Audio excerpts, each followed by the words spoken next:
გამარჯვებული ორს კიდევ ამის ადმინისტრატორი და ამ ვიდეოში გასწავლით თუ როგორ უნდა გავხსნათ პორტი.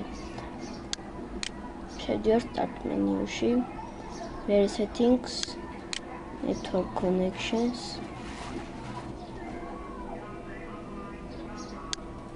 local area connection, properties, გადავალთ შემდეგ advanced settings, exceptions და ვაჭერთ აქ add the ports. name-ში რაც გინდათ ის ჩაწერეთ. რავი, სულ ერთია.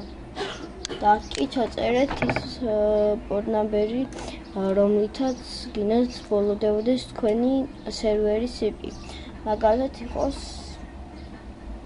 555 და აუცილებლად გადაიყვანთ დეპოზიტი და დავჭერთ OK-ს.